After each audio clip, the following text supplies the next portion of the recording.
a tough Big Ten slate, but Harmony Turner, Northwestern, Harvard's leading scorer, also at the top of the Ivy League with 23.8 points per game, leading the nation currently in total points coming into today. And she was on the Becky Hammond Mid-Major Player of the Year watch list coming into the season, has lived up to that so far, but having one of her worst games of the season so far from an offensive perspective. Northwestern has locked her up, 2 of 12 from the field. She's contributed to the game in a bunch of other ways, but has not done it with the scoring so far today. Turner on the bench at the start of the fourth quarter. Daly loses it on the inbound. Actually lucky that Hatira touched it before it went out of bounds, so at least Northwestern gets it back. Great pass underneath to Walsh, but the foul before the shot. Walsh was trying to argue that she was already in the motion, but the foul clearly on the pass. Look, Kaylee Walsh has had a really good second half so far. She has come out with a purpose, trying to score the ball, but not forcing anything. It's been great to see for Northwestern. Need more of it. Great find from Walton to Williams, and she walks at the nail. Another unnecessary turnover for Northwestern. Harvard stealing the ball enough, but then when you add in these travels and these out of bounds and everything like that, it just adds and adds and adds. Couldn't have said any better, Perry. 15 turnovers now for the Cats. Rodriguez flips the court to Anderson in the corner. Open. Glenn Bello for 3, she gets it. And Kaylee Walsh missed the rotation that time. Wildcats continuing to leave shooters open. Harvard continuing to make them pay. Biggest lead of the game for Harvard at 18. As time is running out for the Wildcats to make a comeback. Got Glenn Bello there on the foul on the interior.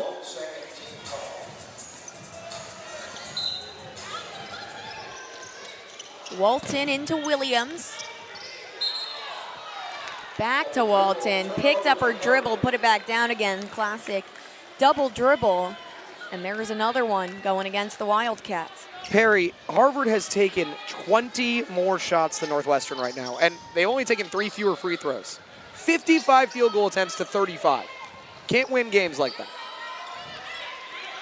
The offensive production certainly lacking. Northwestern with a turnover of their own. Walsh almost gave it right back, but Walton steps into the pass. Walsh open for 3. Too short. Harder chasing it down. Hits the deck.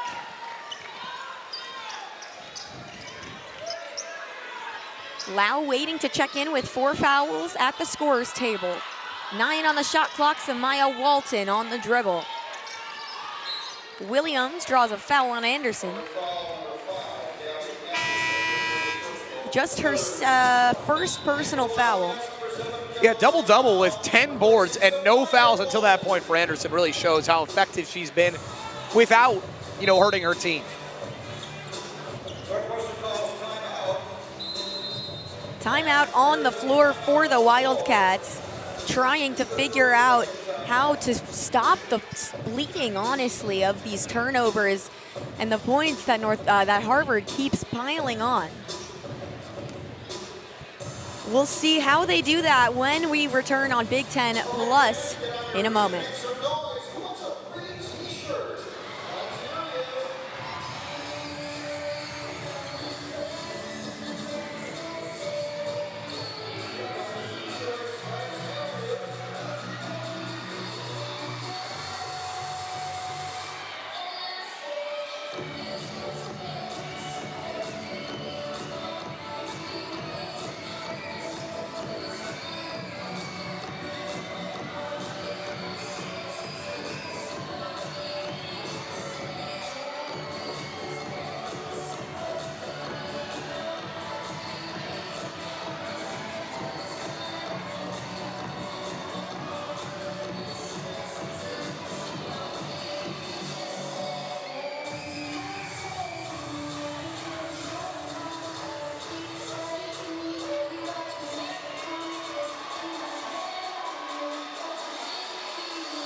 8 minutes to go in the fourth quarter between Northwestern and Harvard. Harvard 3-19 all-time against Big Ten schools, but looking for their second win against a Big Ten school this season today.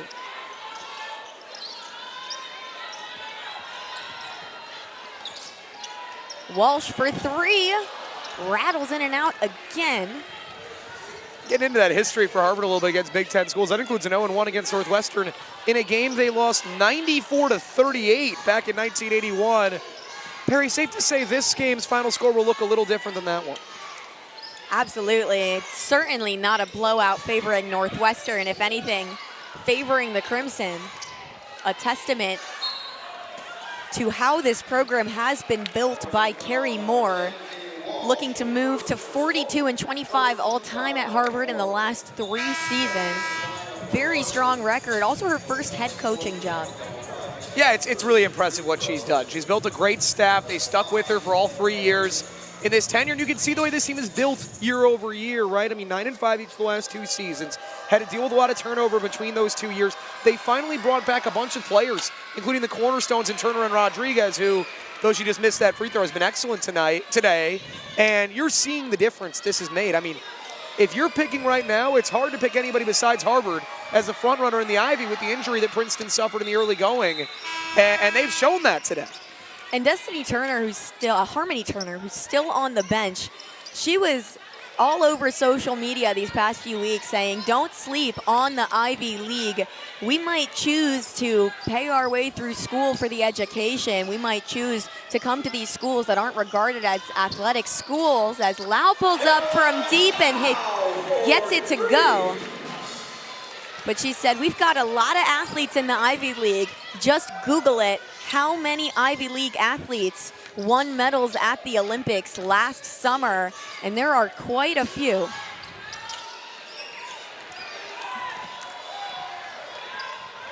Well, and to showcase that, you know, the most famous Harvard women's basketball alum, Allison Feaster, spent 10 years in the WNBA. I mean, that's the player that in a lot of ways Turner's modeled her game after, at 28.5 points per game as a senior. Now a vice president with the Celtics. You may have heard of her daughter, Sarah Strong, who is averaging 16 points and 8 rebounds for UConn right now. Highly touted freshman. But Turner's trying to follow in footsteps like those. Harvard has a history of putting players in the WNBA and beyond. Glenn Bello again from 3, and that's cash. This Harvard team, they can really shoot the ball. We've seen them miss some open looks today, but now 9 of 24, pardon me, from three-point land. It's been smooth shots all over the lineup.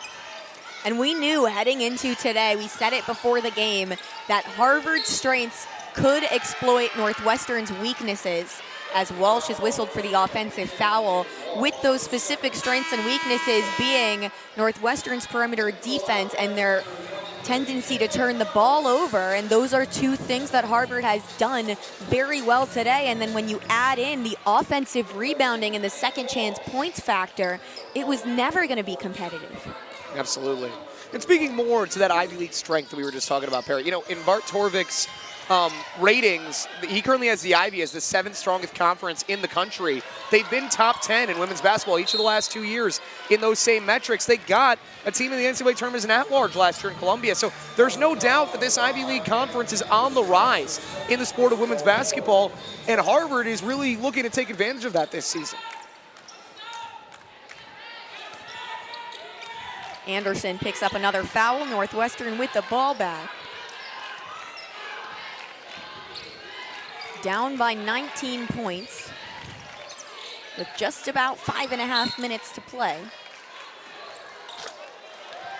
Williams and Krupa battling it out on the block, and Krupa is whistled for the foul. Williams is shooting. That was the 5th, so Northwestern in the bonus.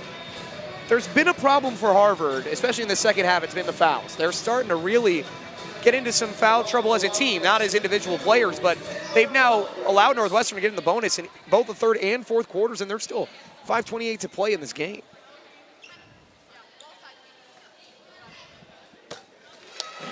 Williams knocks it down.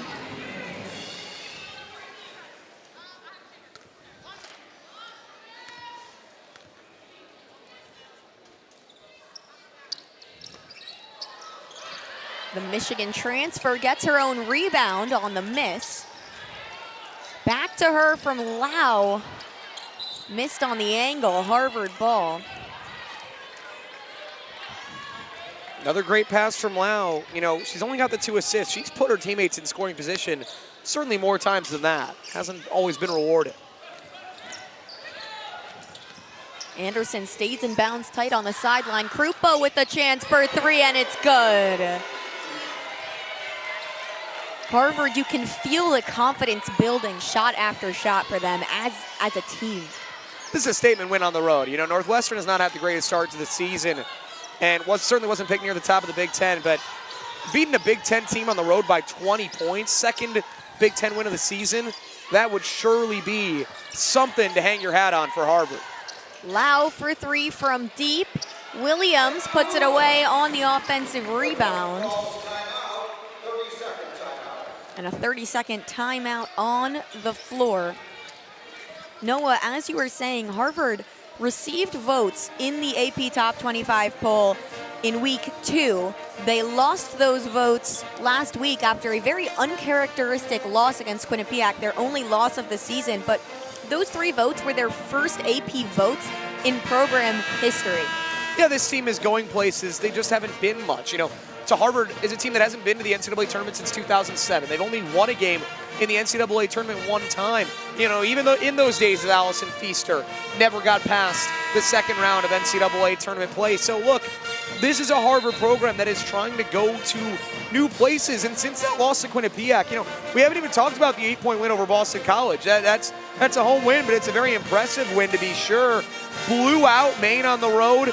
Blew out Northeastern at home. I don't care who the opponent is. You win games by 40 and 50. You're doing something right. This Harvard team is peaking at the right time, and they still got some prove-it games here in the non-conference with some good teams coming up. Mentioned St. John's, Rhode Island, some traditionally solid opponents that they're going to have to go beat. It starts a stretch of 4 straight road games. That's just how much Carrie Moore believes in her players. She put these teams on the schedule. She's had 2 Big Ten opponents in each of the last 2 seasons. Last year, Harvard played Michigan and Maryland, dropped both of those games. This year on the schedule, Indiana and Northwestern on the Big Ten teams, and they're going to pick up both of those wins year over year. Such an improvement. Turner just missed on the and one opportunity, but still will get a chance at the line. I didn't even mention, you know, they've got it on the schedule tomorrow, going to Illinois State to go play a really tough Redbirds team. That's a tough turnaround for the Crimson. You know, obviously they're a team that's used to playing back-to-back games. That's traditionally how the Ivy schedule has been formatted, but still, and it's not that long of a trip, obviously, from here to Normal, but still, that's not going to be an easy trip against an Illinois State team that has had a very strong start to the season themselves. They're really testing themselves. Well, I mean, Illinois State opened up with a win here at Welsh Ryan Arena by a couple of points. It was a hard-fought game, but if the way today has gone is an indication of anything, it's that Harvard is more than ready to go to Normal and take on Illinois State on the road tomorrow. Lau with the right-handed floater, no go. And again, the depth, that's where that depth really comes into play, right? For an Ivy League team, you have to have that depth because you're playing all those back-to-backs in conference play. Have to be ready to lean on your bench, and they're clearly capable of that. Turner finds Krupa for 3, and she's fouled by Taylor Thomas. Second foul on a 3-pointer by Northwestern today. And look, the Wildcats have done some good things today, Perry. They've done some things to build on. And we've seen a really good second half from Kaylee Walsh. Taylor Williams making some plays down the stretch. Casey Harder's had a solid outing, but Northwestern has just played a disjointed game ever since really the start of the first quarter, and just need to come together a little bit more as a team, especially defensively and really offensively as well with the ball movement that we didn't see much of today. If they want to have more success going forward, if they want to get back to the success they had against Utah. It is interesting to me that all day we never really saw an offensive look for Northwestern with 2 bigs where they're rotating, on the blocks and up to the high post. Because of the height advantage, I was expecting coming into today that Northwestern would play through the bigs, design the game plan through the bigs, and that's simply not what happened. Well, you're absolutely right, Perry. You know, it's not that the bigs didn't get touches, but like you're saying, there was no high-low action. There was no high-low post passing, really. Ball's been in the hands of the guards for a lot of the day, and that's led to a lot of the turnovers. There's no doubt about it.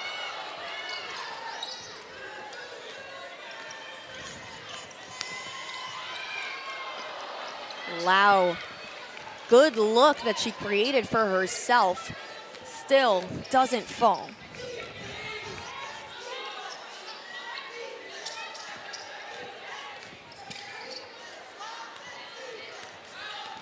Krupa, baseline.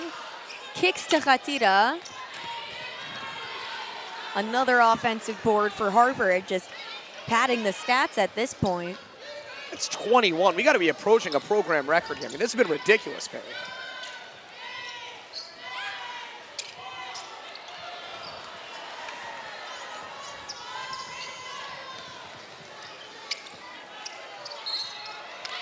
Williams gets the bucket to go, but it's a charge against her as Harvard got their feet set under the basket outside the restricted area. And Krupa did a good job just establishing position there. It was a good take from Williams. Didn't see Krupa until it was a little bit too late. You can see there. Is she sliding? Might have been sliding a little. Might like to see that as a block, to be honest with you. Could have gone either way. On the replay, it is pretty clear. I'm not sure her feet were set. Yeah. But regardless, Harvard back with possession as the clock ticks down to 2 minutes remaining. Mona Zaric in the game. Haven't seen her today. The transfer from Indiana, who had a season-high 10 points against her former school, Indiana, earlier this season. Possession arrow favoring the Crimson on the tie-up. Goes down as another offensive rebound.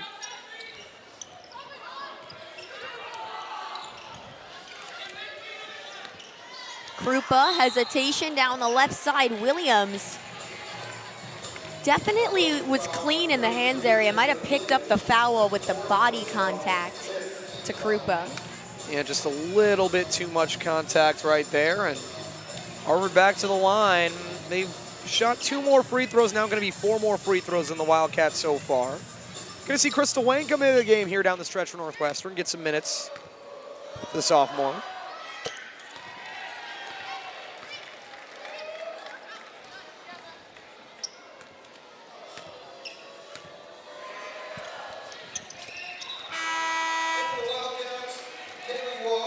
Krupa sinks it, and it is a 26-point deficit for the Northwestern Wildcats at home in this non-conference game. And it's hard to say it hasn't been earned. You know, Harvard has played like the better team for almost the entirety of this game. Northwestern had the run at the start of the third quarter, but it has really been all Crimson for much of this one. And Wildcats have missed some opportunities, but Harvard has just exerted their will pretty much all day long. And it's really about how Harvard has responded to adversity. Northwestern cut the deficit to 8 points with about 2 minutes left in the third quarter, and just as quickly, it was back to 15 and now approaching 30 points. Harvard saw that adversity, saw the score getting close, and just decided, we don't want a close game today. We want to be chill in the last 5 minutes of the game and get our players off the bench, which is what they're doing right now. Hannah Belibi about to come into the game, younger sister of Stanford legend Fran Belibi. Khatira draws a foul.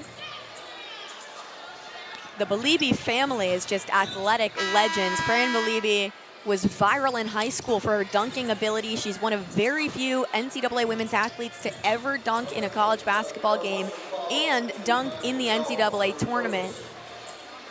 She finished her 4 years at Stanford, decided she didn't want to take a 5th year to play basketball, instead came to Harvard to get a master's degree. Joining both of her sisters, not only is Hannah a first year at Harvard, their other sister, Fabiola, is a member of the Harvard track and field team. Wow. Not only an athletic family, but I think we can say, Perry, a pretty smart family as well. Absolutely. That's a good collection of degrees, let's just say.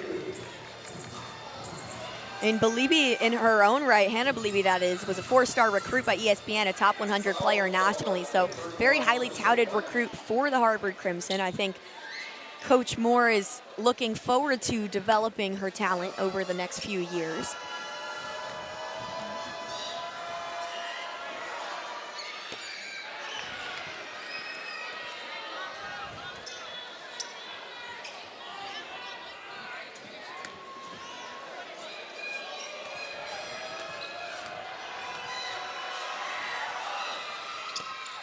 Katira makes the second after missing the first. Belibi subs her out. Harvard was in the full court press, it looked like, still up this much with just a minute and a half to go, and then their coach waved them back. Said, we don't need to be up here.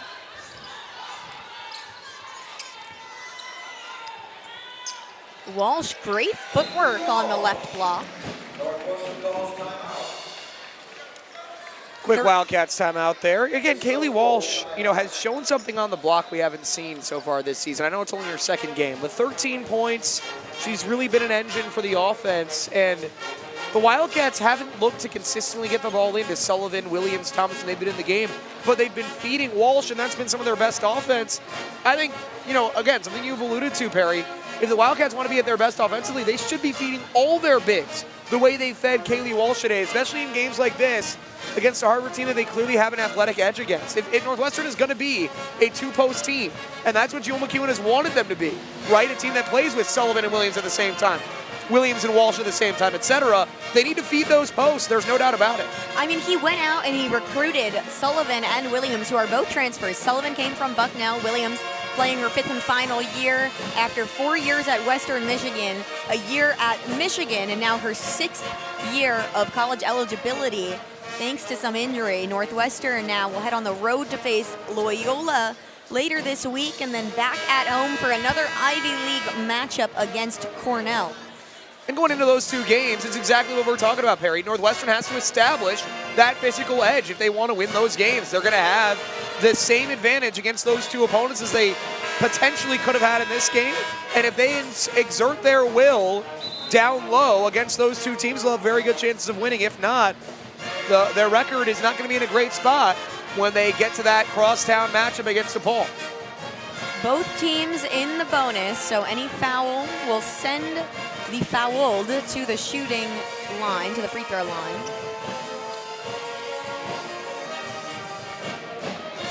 Harvard last started 5-1 in the 2015 to 2016 season. I'm not sure the last time they started 6-1 was, but it is an excellent mark to start the season.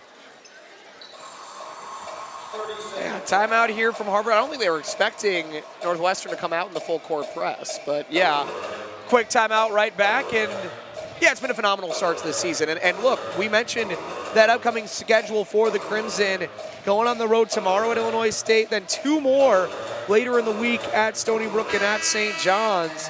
Some tough matchups coming up, and they scheduled it that way on purpose. Coach Moore wants to test her team as much as possible. Just her third year with this program, she senses something special, and trying to get this team to that point. You see some of the chuckles on the bench from a couple players who have had really excellent games today in Anderson and Glenn over there. White bringing it up.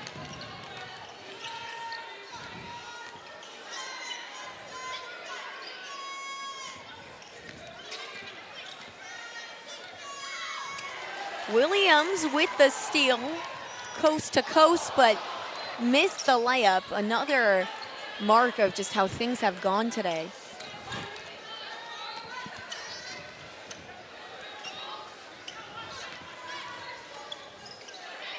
Belibi from deep, airmails it. Well, we talked about the athletic prowess. Maybe the three-point shooting still a little bit to be desired from the Belibi family. Fran's got to be watching that saying, I would have made that shot.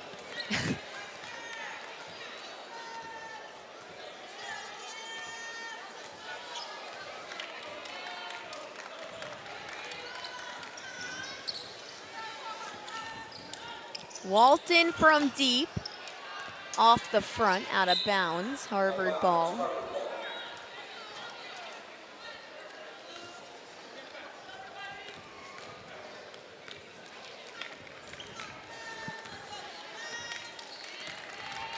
The arena starts to clap.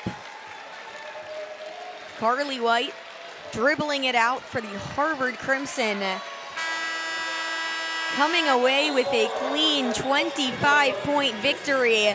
Their 4th ever program win against a Big Ten team, 2nd of the season. And Northwestern goes back to the drawing board. Really, from their second quarter run onward, Perry, Harvard controlled this basketball game. They did everything they wanted to do. Came out with that huge rebounding edge, out-rebounded the Cats 46-26. Their biggest rebounding margin successfully of the season. Turned over Northwestern, hit their threes. 10 made three-pointers on the game for Harvard, even though they were below their season average in three-point percentage.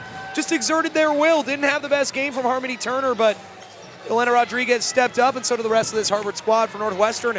Kaylee Walsh was strong, but no other Wildcat in double figures. It was a well-earned blowout victory for the Harvard Crimson. And Harvard was all over it today, as you said, from beyond the arc, but also attacking Northwestern in the paint, coming up, forcing 18 turnovers against the Wildcats. A few blocks, a few good plays here and there for the Wildcats, but they couldn't string the runs together. And now, starting the season 1-3, got a lot of thinking to do. From all of us here at Big Ten Plus, thank you to our producers. I've been Perry Kitai alongside Noah Kaufman. Have a wonderful Saturday.